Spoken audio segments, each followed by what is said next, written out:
Elhamdülillahi Rabbil alemin. Ve salatu ve selamu ala Resulina Muhammedin ve ala alihi ve ashabihi ecmain. Allah'ın selamı, rahmeti, bereketi üzerinize olsun aziz ve muhterem izleyenlerim.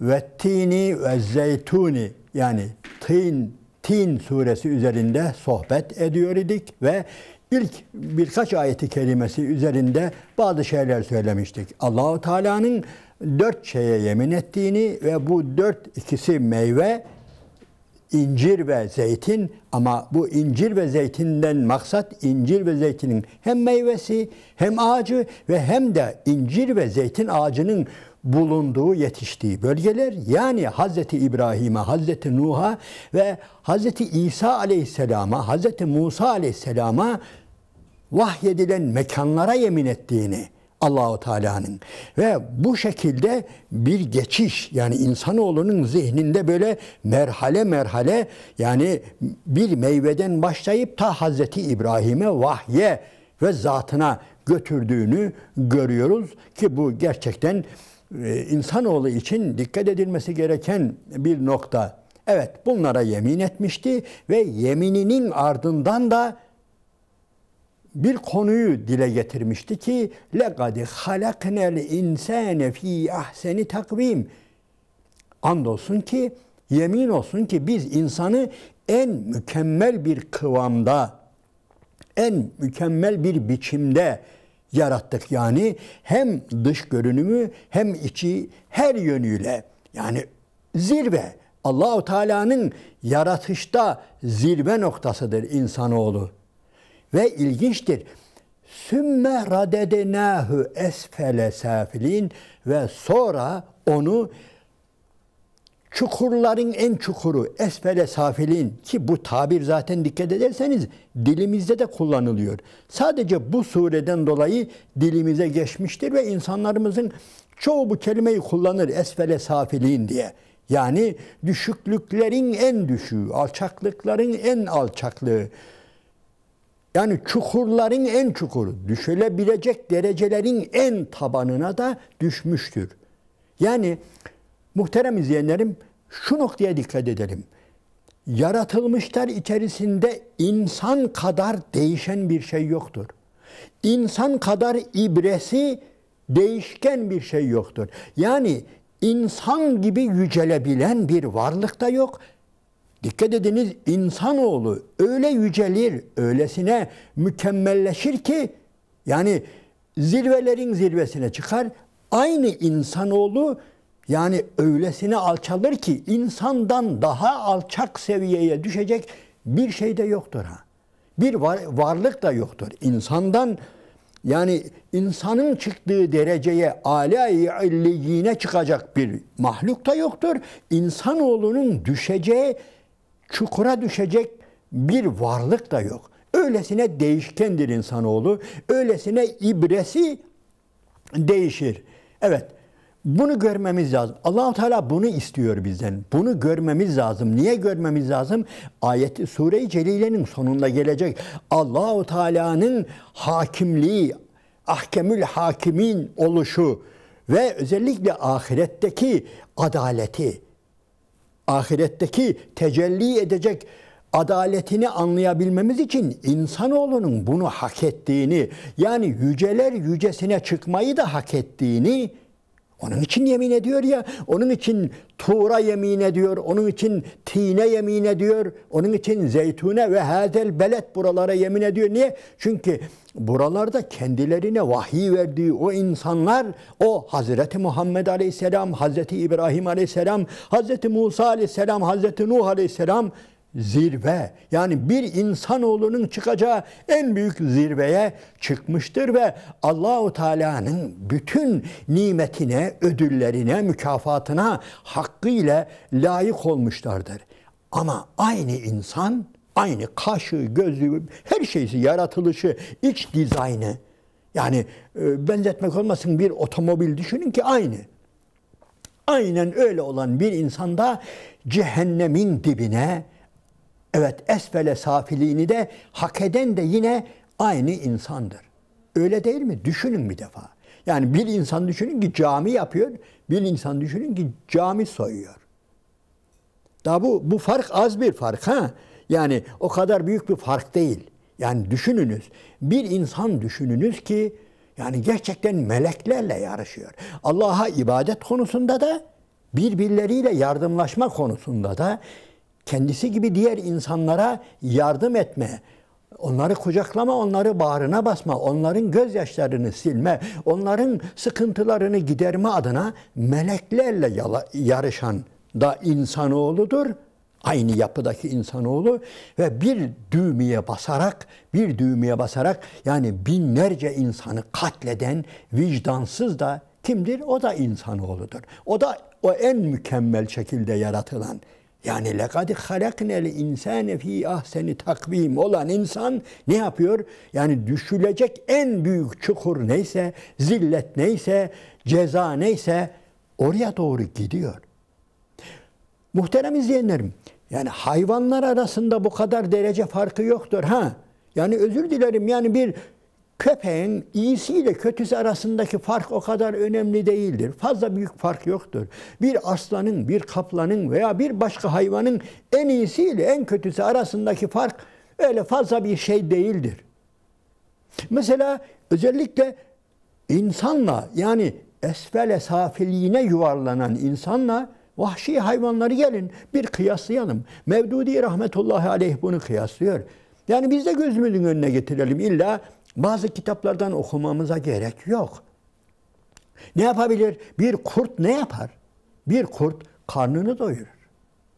Karnını doyurmak için bir tane koyunu, bir tane kuzuyu yakalar, yer ve epeyce onunla idare eder. Belgesellerde seyrediyorsunuz. Evet, insan için gerçekten korkunçtur o timsahlar.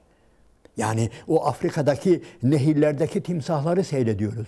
Yani o nehirleri geçmek zorunda olan hayvanların, bizonların, impalaların, bilmem nelerin yoluna pusu kuruyorlar. Ve onları avlıyorlar. Avlarken üzülüyoruz. Ama iyi dikkat ediniz. Bir tanesini yiyor, kenara çekiliyor. Ve duruyor artık.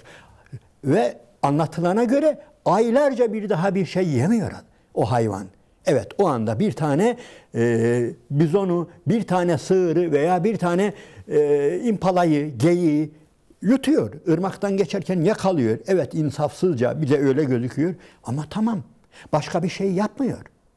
Aslan da öyle, kaplan da öyle. Bakıyoruz, ava çıkıyorlar.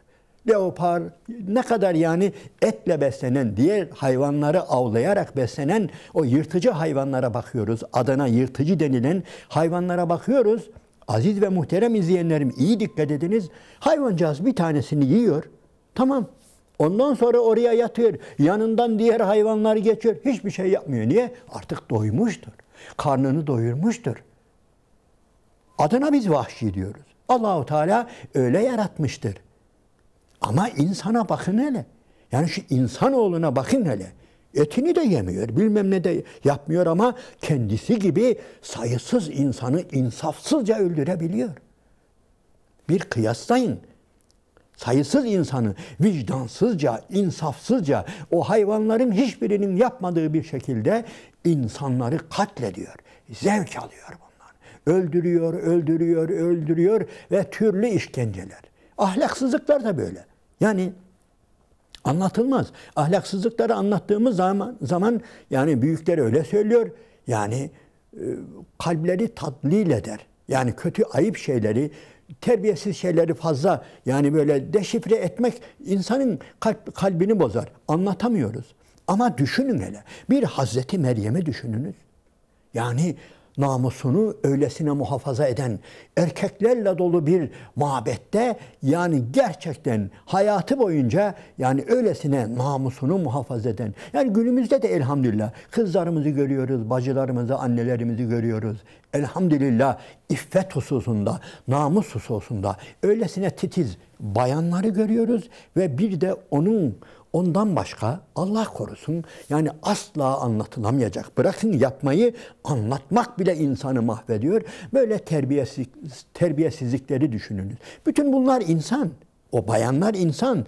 لَقَدْ خَلَقْنَا الْاِنْسَانَ ف۪ي ahseni takvim. Andolsun ki biz en mükemmel bir kıvamda yarattık dediği insan. Evet, namusunu bu şekilde muhafaza eden, Evet, böylesine merhamet abidesi olan insanlar da insan, ötekiler de insan. Yani şeytanı bile hayrete düşürecek. Hani Kur'an-ı Kerim'de bazı surelerde Haşr suresinde inni ehâfullâhe rabbel âlemîn.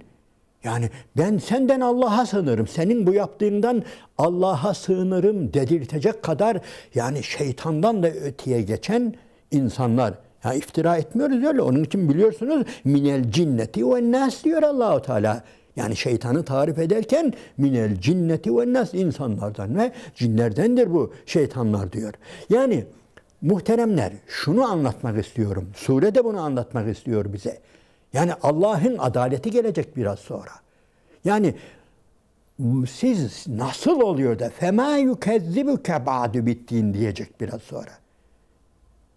Yani nasıl oluyor da ortada böyle bir fotoğraf var iken, merhamet abidesi insanlar varken, geceleri gözyaşı döken insanlar varken ve diğer insanların yardımı için koşuşturan, çırpınan insanlar var ve öbür tarafta da canavarları hayrete düşürecek insanlar var.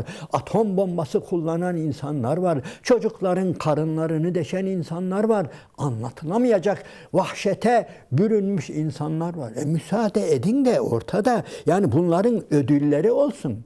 Bunlar için bazı ödüller olsun aziz ve muhterem izleyenlerim. Onun için Allahu Teala لَقَدْ خَلَقْنَا الْاِنْسَانَ ف۪ي اَحْسَنِ تَقْو۪يمٍ ثُمَّ رَدَدْنَاهُ اَسْفَلَ سَافِل۪ينَ. İşte yaratılışın ibresi bu. Bu şekilde muhteşem bir yaratılışa sahip olan varlıklar böylesine kendilerini böyle değişik akıbet bekliyor. Müsaadenizle yani insanların birileri âlâ-i illiyine çıksın. Bırakın Allahu Teala onlara adaletini göstersin. Bırakın onlara cennetini versin. O muhteşem cennetleriyle onları ödüllendirsin ve bırakın öbür tarafı da cezalandırsın. Onun için illellezîne âmenû ve amilussâlihâti felehum ecrun gayru memnun buyuruyor. Evet. Esfel-i safiliğinden kurtulmanın yolu nedir? İman etmek ve salih amel işlemek. Eğer esfel-i safiliğine gitmek istemiyorsanız, böylesine korkunç bir ibrenin alt tarafında yer almak istemiyorsanız, buyurun iman edin, salih amel işleyin.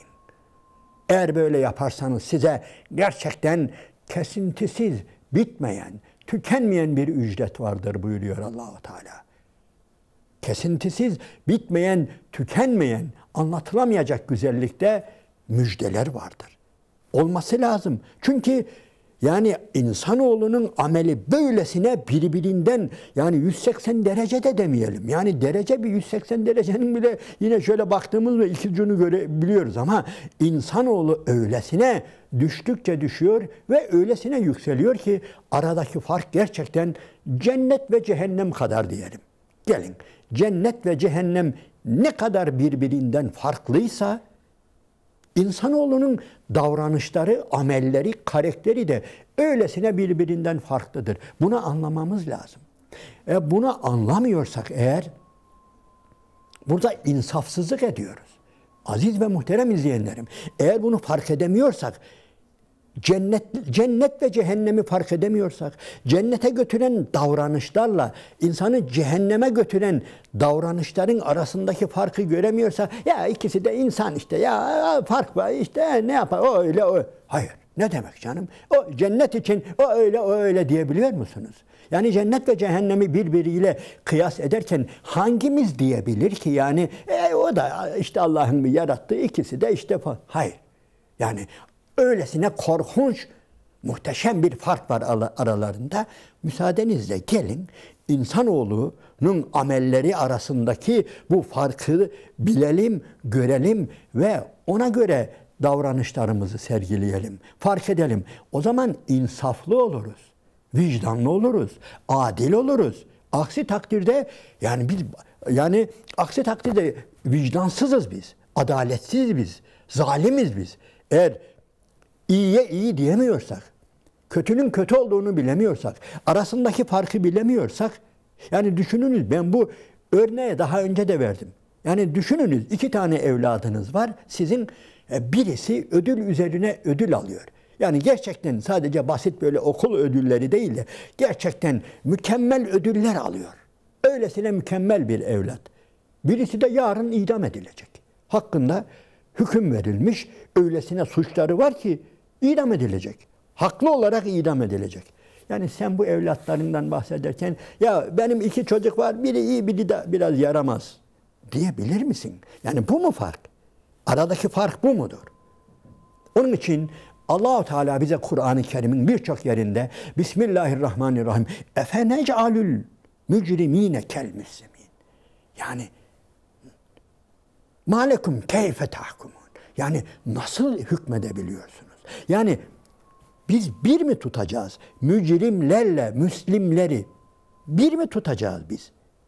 Kur'an-ı Kerim'in birçok yerinde. Nun suresinde, Kalem suresinde, başka surelerde yani Allah-u Teala sık sık bu farkı ortaya koyuyor. Ki gösteriyor ki bakınız yani mücrimle müslim bir değildir. Zalimle mazlum bir değildir. Gece emmen huve qanitun ana'el leyli saciden ve qaimen yahzerul ahirete ve yercu rahmete rabbik. Kul hel yestevillezine ya'lemune vellezine la ya'lemun. İnnemâ yetezekkeru ulul elbab. Bu Zümer suresindeki bu ayet-i kerime gerçekten yani bizi biraz düşündürmelidir. Allah-u Teala 2 tip insan anlatıyor orada. Yani yalancıları anlatıyor. Ahireti inkar edenleri, mücrimleri, günahkarları anlatıyor. Ve bir de öbür tarafta kimi anlatıyor? Allah-u Teala öbür tarafta bir de düşünün diyor.